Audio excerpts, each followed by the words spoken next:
Quando eu estava grávida, teve um companheiro que ele estava em um problema lá e virou para mim e fez: Ah, você deveria estar em casa, porque você só sabe mesmo fazer filho.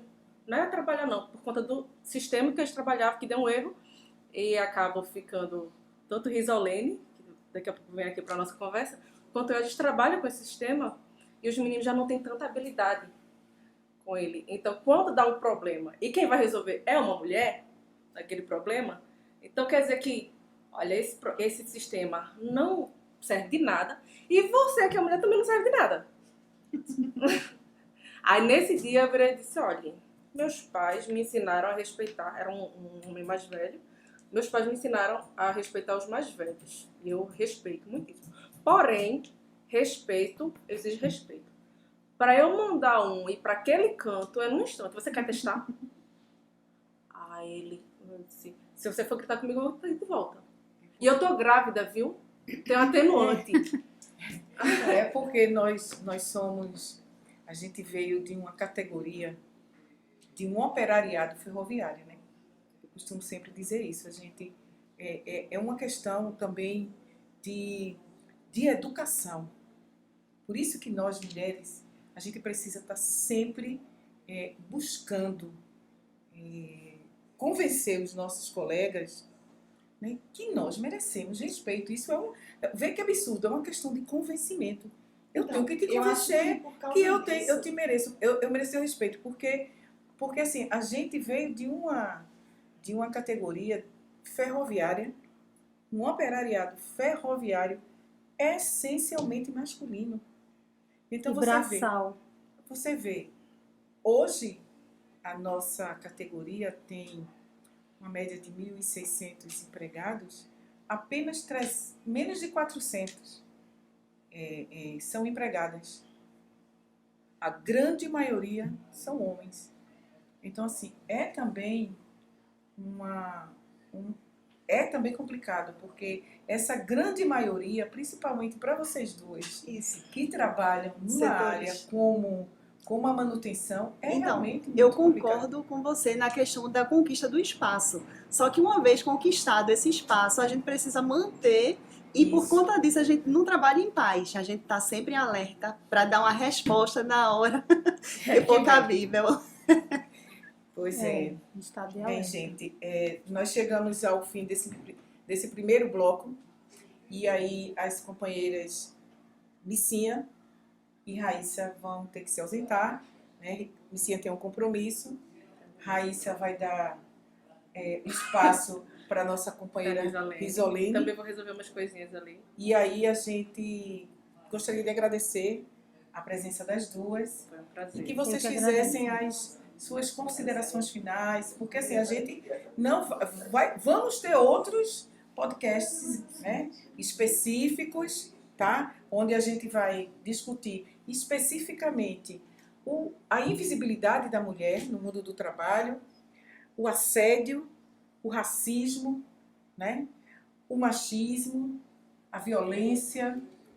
Aí são podcasts que a gente está programando para, né, todo o nosso seminário de planejamento foi feito em cima disso. Então a gente vai ter outros momentos para conversar com a categoria, para conversar e tentar fazer com que os companheiros assistam, né? E se incorporem à nossa luta, porque é muito importante quando a gente tem um companheiro, um homem, lutando do nosso lado, né? Entendendo as nossas limitações físicas, Missinha, como eles colocam que nós temos, que você não pode puxar uma MV, mas você mostrou que podia, mas também entendendo, né, que a gente precisa estar no lado, porque o que a gente mais pede nos nossos movimentos, principalmente no movimento feminista, né, é a igualdade de direitos, de oportunidade, é a igualdade, homem e mulher é igual, eles só têm algumas diferenças, né, físicas, mas somos iguais. Aí eu queria que Missinha fizesse as considerações finais. Primeiramente, eu quero agradecer mais uma vez, demais, por essa oportunidade.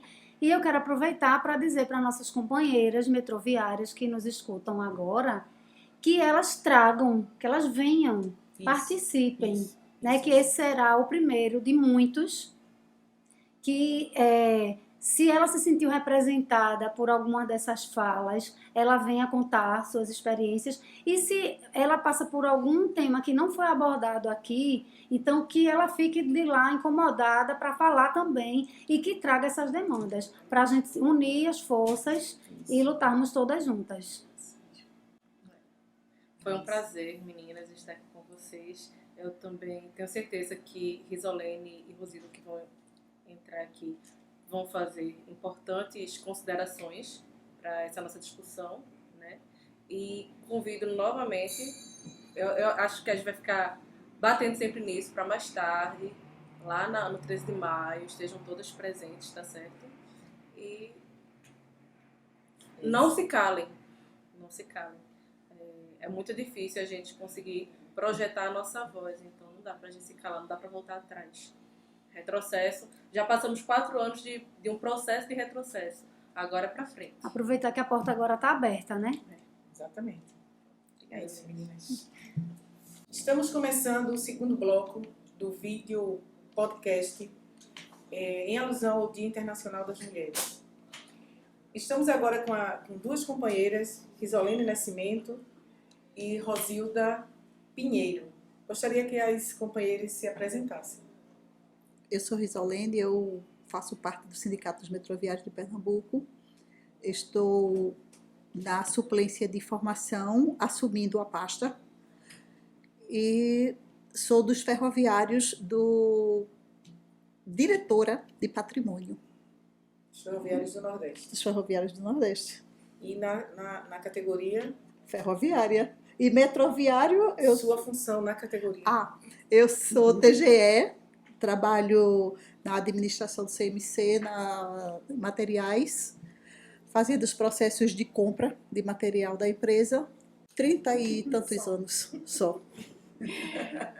Bem pouco tempo, né? Bem 30 pouco anos, tempo. Um pouquinho. Thelma, primeiramente eu quero dizer que para mim é um prazer, né, estar hoje no dia 8 de março, né, falando das nossas questões, que é uma questão não só nossa, não só das mulheres, mas da sociedade como um todo. Né? Porque se não houver igualdade entre os gêneros, com certeza a sociedade nunca vai ser da forma que sonhamos. Né? Uma sociedade equilibrada, uma sociedade onde a gente possa viver e ser respeitado, né, como um todo, né, todos nós. Então, para mim, é mais que uma honra, né, porque a gente luta por esses espaços e sabe como ela é necessária. Né? Eu sou Rosilda Pinheiro, sou diretora da pasta das mulheres, né, da FENAMetro, e essa atividade do Sindimetro, ela vem contribuir, né, para a nossa luta, né, que é uma luta, como eu falei, diária e necessária. Diária, exatamente. É uma luta diária. Eu queria começar fazendo aqui, falando um pouco sobre o finalzinho que a gente, do primeiro bloco, né, quando a gente falou sobre a violência contra a mulher. Né? E aí eu gostaria de falar sobre que de 2022, no primeiro semestre de 2022, 699 mulheres foram assassinadas. E foram assassinadas apenas por ser mulher. Isso dá uma média de 4 mulheres assassinadas por dia. E é uma taxa muito altíssima. Né?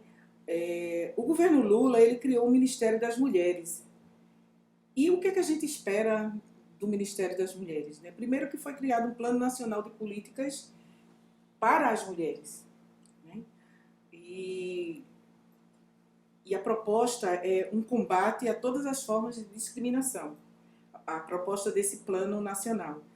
E afirmar as diferenças, mas promovendo a igualdade. E o respeito à diversidade, que isso é extremamente importante. A gente precisa entender, nós mulheres precisamos entender, que só a luta nos garante. Só lutando é que vai garantir. Porque se a gente ficar esperando que outras pessoas lutem por nós, a gente não vai sair do lugar. E muito pelo contrário, né, Thelma? Pois A gente sempre esteve ao lado dos homens nas grandes batalhas. Isso. E ganhamos grandes batalhas ao lado deles, que a luta era deles, mas que a gente se incorporou a essa luta. Pois é. As mulheres de Itajucupá, que conta a história. Pois é mais um motivo para a gente fazer um novo podcast e a gente discutindo a importância das mulheres de Itajucupapo na história pernambucana. Mais um motivo, por quê? Porque foi mais um episódio de apagamento. A gente não vê isso, a gente não estuda isso nos livros de história. A gente só consegue saber quem foram as mulheres de Itajucupapo quando a gente entra nos movimentos. É que a gente descobre o movimento que elas fizeram e a importância que elas tiveram na luta contra os holandeses, né? Ou seja, é bom, Riso, é mais um assunto para um novo podcast. Eu da formação, você é historiadora, a gente pode fazer um grande... Exato. Então, a gente eventos. precisamos de mais mulheres na política. Veja, 52% do eleitorado, ele é feminino. Mas se você se você olhar, né, o cenário nacional, as câmaras de vereadores, a Câmara Federal, as assembleias, a maioria esmagadora é de homens. Ou seja, nós somos a maioria do eleitorado, mas nós votamos nos homens, né? E para falar um pouco, né, sobre a importância das eleições, a importância das mulheres na política, eu queria ouvir um pouco Rosilda falando sobre esse assunto, que Rosilda foi candidata a deputada nas últimas eleições. É um tema, assim, muito importante, né? Essa questão da política, porque a gente aqui estamos fazendo esse podcast de um sindicato, né, onde a gente tem a política sindical, né, e a gente tem também a política da vida, que a gente, cotidianamente, a gente trabalha com ela, né, e a política sindical. E como o Thelma falou, né, somos 52% da população, mas, infelizmente, com relação à representação, somos tão poucas, né, temos tão pouca representatividade. No entanto, as nossas pautas são muito ricas, né? Porque a gente, desde o nascimento, a gente já começa lutando. Mas a gente não faz com que a gente tenha representatividade nessa luta quando a gente não elege representantes para isso. Seja em qualquer situação. Se a gente pegar, por exemplo, dentro de uma empresa, nós tivéssemos a liberdade de escolher a chefia, no primeiro bloco a gente viu tanto Missinha como Raíssa, né, falando aqui das questões da empresa, né? Eu tenho certeza que com a formação que nós temos enquanto mulheres, a gente despertou no meio sindical, o passado da nossa vida, né? Mas a gente recebeu uma formação machista. Então, se a gente tivesse a liberdade de escolher nossa chefia, muitas de nós votariam em homens dentro do setor. A gente falou aqui do que a gente passa, do que a gente sofre, mas a gente também, além dessa formação, a gente é constrangida a agir dessa forma. A gente é constrangida, né? Como se fosse traçado um caminho e você se colocasse naqueles espaços. Então, antes de ir tratar diretamente da política, né, houve também um comentário que Thelma falou em relação à questão da educação dos homens, né? E eu digo também que a gente também só tem que educar os homens da sociedade para que a gente venha vencer o machismo, para que a gente venha conquistar, né, direitos, né? Mas também educar as nossas mulheres. Sim, claro. Né? Porque se a gente não tiver essa força, se a gente não tiver isso na nossa educação, a gente não vai despertar a tempo hábil, porque quantas jovens, quantas crianças, quantas mulheres, né, elas sofrem as agressões, sofrem as violências, né, contra ela e não tem essa voz, porque ela não foi educada para isso. Ela foi educada para se calar. Ela foi educada, como as companheiras falaram aqui, né, para ser invisível. Né? E isso também acontece no meio político, né, trazendo para cá, porque a gente não tem essa conduta, essa cultura, né, de eleger mulheres. Porque as próprias mulheres acham que as mulheres não têm condições de fazer. Acham que as mulheres não estão propícias ou que elas vão sofrer. Às vezes temem até a forma que elas vão estar ali dentro, as violências que elas vão sentir, elas vão ter que enfrentar. Não é? Mas não pensam na necessidade para romper as barreiras. Né? Para que a gente tenha mais leis eficazes, para que a gente também não tenha só lei mas também nós tenhamos estrutura, porque não adianta fazer a lei tão somente, né? A gente sabe que é muito carente ainda de casas de acolhimento, de delegacia que realmente atenda a mulher de acordo quando sofre a violência. Então, para isso, a gente tem que ter mulheres, né, inseridas na política, mulheres inseridas dentro da questão social como um todo, né? Para começar da empresa, no sindicato e também no parlamento. E aí, Né, para que essas só leis sejam trabalhando feitas. um pouco, a gente percebe que isso realmente é complicado para algumas mulheres, num universo bem reduzido que é o universo sindical. Né? No nosso Isso. caso, a gente lida com uma categoria de 1.700 empregados no máximo. Então, a gente vê a dificuldade que nós temos em trazer mulheres para discutir política, para participar dos eventos que a gente produz, dos cursos de formação. Isso é uma dificuldade muito grande, porque também tem o fato de que as mulheres, geralmente, elas não têm apenas uma jornada de trabalho, né? Ela tem várias. Isso. Ela, além de ser uma profissional dentro do ambiente de trabalho, ela é mãe, ela é mulher, ela é que cuida da casa, porque até nisso a gente não tem, não todas, né? Algumas até que podem contar com a ajuda dos companheiros, mas nem todas podem contar sempre com a ajuda dos companheiros. E isso também, Rosilda, é um elemento que complica a participação das mulheres dentro da política, principalmente da política sindical. Isso. E nem só Exato. da casa. Normalmente as mulheres também, elas são cuidadoras dos pais, Isso. dos tios, É. dos avós, que não tem quem tome conta. Essa estrutura realmente, falando assim ao pé da lei, à luz da lei, ela falta estrutura para amparar isso. Como Raíssa falou ali, se você for uma delegacia de mulheres, você vai se deparar com um homem que vai te ouvir e vai dizer, você não está exagerando, não? O que foi que você fez? Né? O que foi que você fez para merecer esse tratamento de violência? Mas a lei em si, ela é boa, mas ela precisa também de instrumentos que viabilize creche para você deixar o seu filho e ir para a rua. Porque como é que nós vamos no 8 de março e a gente vai deixar os filhos com quem? Que essa é uma responsabilidade da mãe. O pai, ele só estava presente, eu acho que na hora de fazer alguns, né? Porque na hora de criar progenitores, porque na hora de você contar com o seu marido para tomar conta dos seus filhos, para você ir para a rua lutar pelos seus direitos, ele devia estar lá também. Ele ia, levava o bebezinho, seja lá, ele tomava conta e você levava o seu pirulitinho dizendo não à violência, não ao feminicídio. Você está ali para isso, para reivindicar os seus direitos, que é o direito à vida. Nem pense em nos matar. Exato. E é por isso a importância, como eu estava falando, da questão da representatividade, né, como a gente falou. Né? É ter mulheres nas câmaras de vereadores, é ter mulheres na Assembleia Legislativa, é ter mulheres no Senado. Né? Hoje a gente tem uma senadora, em Pernambuco foi a primeira senadora, Tereza Leitão. Né? Já passava do tempo. Hoje a gente tem governadora, que é a primeira governadora. Né? A gente tem um sindicato com mais de 30 anos, nunca teve uma mulher presidente. Quer dizer, do que é isso? É da estrutura machista que a gente vem. Né? Apesar da empresa, a nossa empresa ser uma empresa eminentemente machista, mas algumas mulheres tiveram dificuldade de chegar e as que chegaram também não tiveram muito espaço.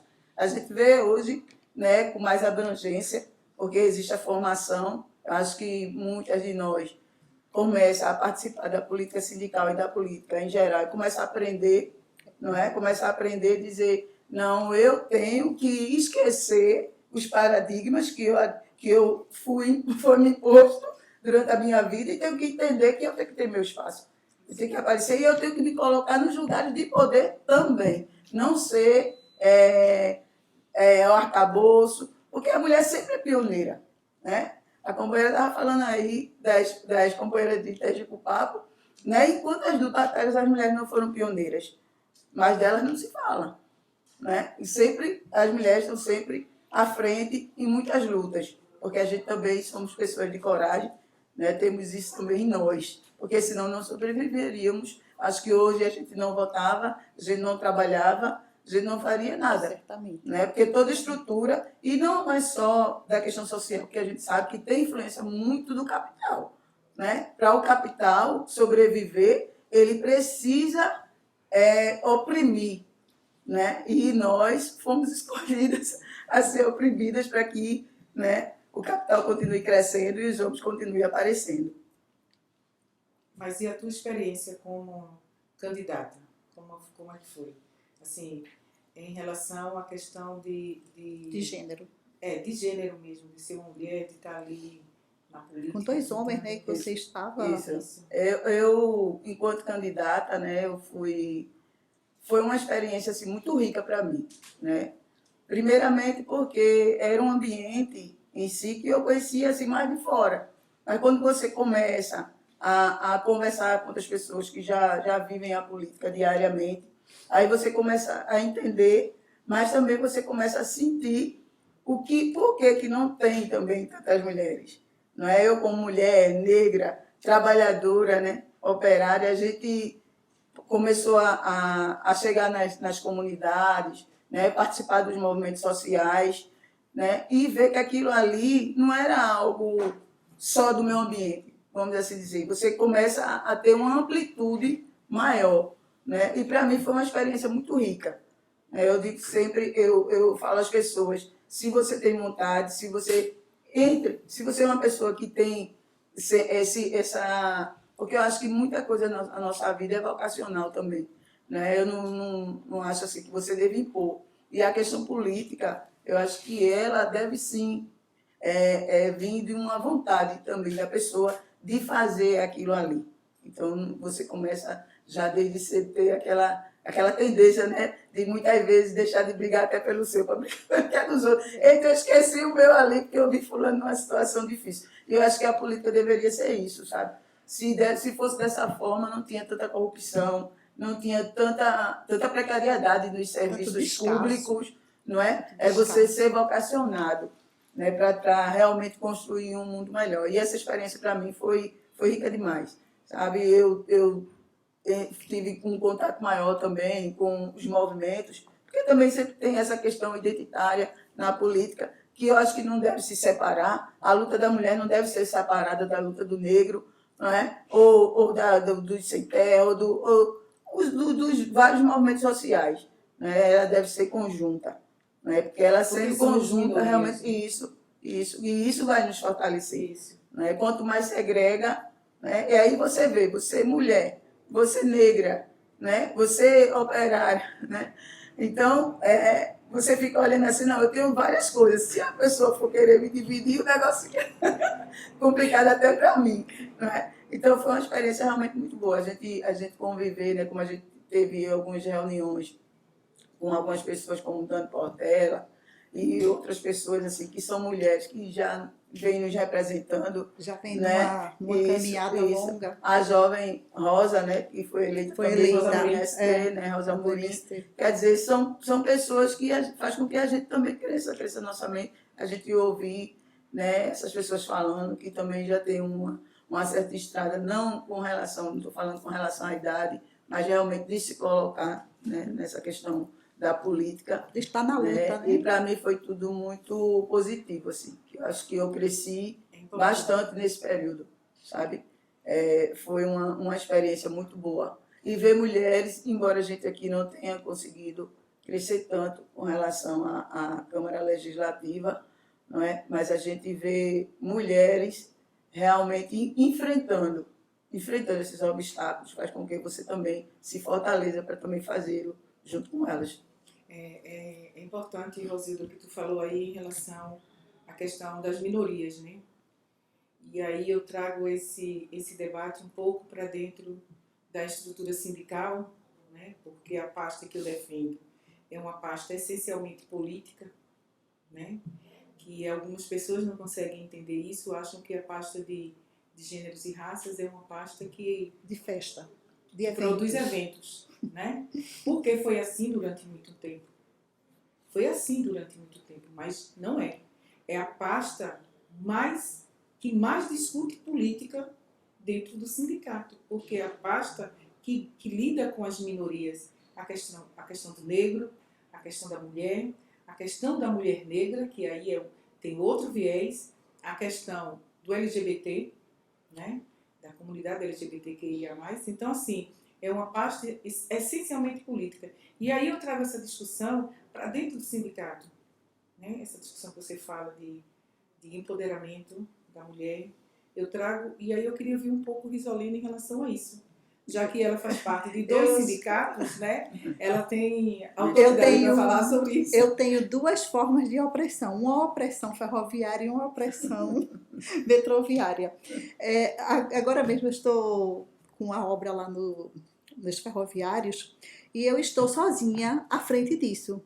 Eu tenho meu presidente que me dá o apoio, né? E aqui, assim, eu me vejo muito como o prefeito Sarabodó, que a gente fala uma coisa, por exemplo, Thelma dá uma sugestão, faz uma fala, e depois quando a gente lê a ata, eita, mas essa fala não foi de fulano não, essa fala foi de Thelma.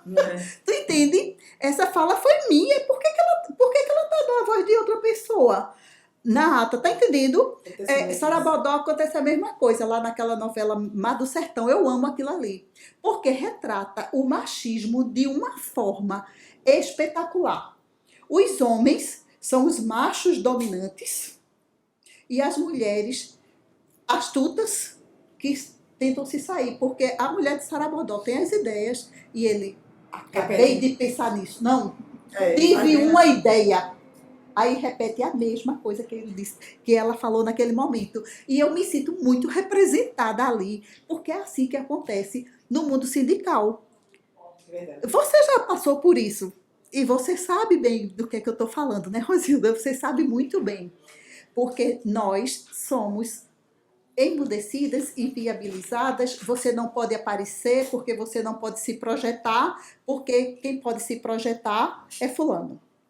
Eu tenho uma amiga também do sindicato que eu fiquei impressionada com a forma que ela não tem o direito nem de dizer não. Por quê? Tem umas coisas assim pessoais, sabe? Particulares, ela tem um filho. Sim, ela tem um filho, como eu tenho, como todo mundo tem. Que esse filho não impede que ela viva, que ela seja mulher, que ela seja sindicalista, que ela seja uma política, que ela faça política no trabalho dela, que ela defenda os seus direitos que tem. Dê a oportunidade dela dizer não. Dizer, não, posso ir não, quero ir não. Né? Isso é um apagamento feminino. Não dá oportunidade para que a pessoa fale, você pode, você quer. Pois é. E é nesse sentido de você ser completamente inviabilizada, porque eu vejo isso. Na hora de você... Por exemplo, seu chefe vai tirar férias. Quem é que vai ser o substituto? Fulano. Algum fulano. Fulano, nunca fulana. Não é. Fulano pode até dividir a gerência comigo, como já aconteceu comigo. Mas poucas vezes eu fiquei como substituta na minha gerência. Mesmo você tendo mais capacidade, mais conhecimento, entendendo mais do processo. Ou mesmo, tudo bem. Em alguns casos, Em alguns casos mais, por experiência própria, você tem mais conhecimento, você tem mais condições, mas você não... Mas você é ela, você não é ele. Entende? Entendeu? Então você não pode. Você é ela. E não dê a ela não, dê pra ele. Mas é isso. Estamos chegando ao fim, né, desse podcast. E eu aproveito para agradecer as minhas queridas companheiras de sindicato, de luta, de vida, né? Porque a gente passa mais tempo junto. Eu passo mais tempo junto com o Glaucio do que passo com minha família, né? Então, assim, nós somos companheiras também de vida. E aí eu aproveito para agradecer as meninas e aí pedir para que elas façam as suas considerações finais. Eu posso começar? Pode. Antes de encerrar o podcast, eu queria convidar também as amigas a participar do lançamento da Marcha das Margaridas. Pedir que vão se organizando direitinho para no dia 16 e 17 de agosto, 15 e 16, né, Thelma? Eu acho que é 15 e 16, nós estarmos em Brasília para essa grande caminhada, porque a Marcha das Margaridas ela é muito simbólica, emblemática demais, com muitas coisas que a gente pode fazer lá em Brasília. E antes, a gente pode fazer aqui para levar as companheiras da economia solidária que não vão poder comprar passagens, estadias, mas a gente pode bancar isso para elas vendendo as rifas, que eu vou pegar dia 10, vendendo as rifas, as camisas, e fazendo outras ações para angariar fundos para levar essas mulheres que não têm condições de ir à Marcha das Margaridas para engrossar as fileiras e Pernambuco ser a primeira fila lá, a primeira ala, porque quem levar mais mulheres sai na frente, é a primeira ala. Então, Pernambuco está pretendendo esse ano sair com no mínimo 4.000 mulheres, no mínimo. Agradeço a participação e eu quero enfatizar o convite de Missinha para que a mulher da categoria não se cale. Quando tiver algum problema, alguma questão feminina, que você esteja com algum problema, não queira falar com seu chefe, venha no sindicato. Tem mulheres aqui que escutam, tem mulheres que estão aqui sensível à dor da outra e a gente vai atrás de buscar a solução juntas, assim como já aconteceu comigo, tive ajuda daqui das colegas. Espero conseguir ajudar as mulheres também que passarem por problemas. É isso. Eu também quero agradecer a participação, né?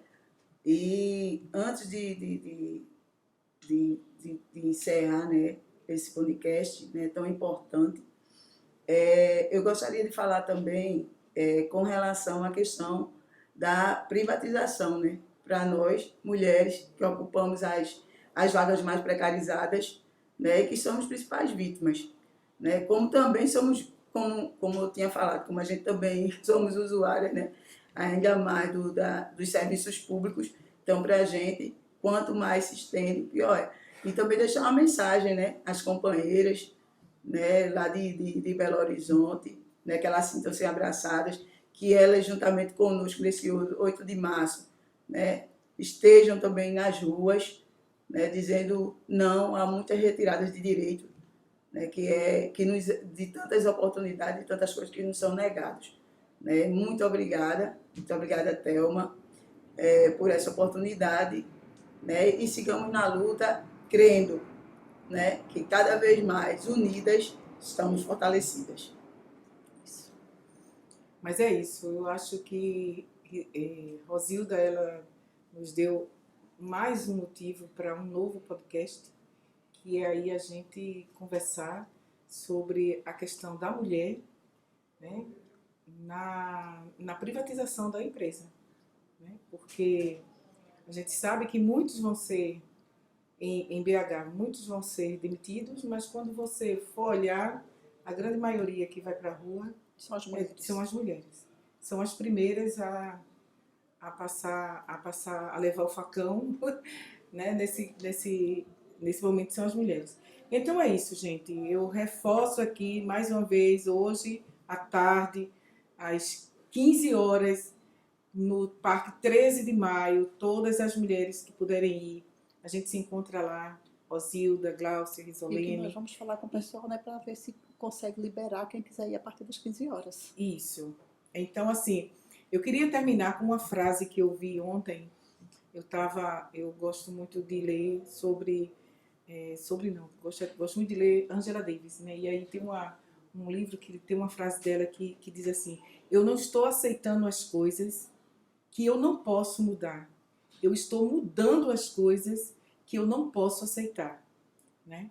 Então, assim, é muito importante a gente terminar esse podcast internalizando essa frase de Angela Davis. Eu agradeço a todas e a todos. Um beijo no coração.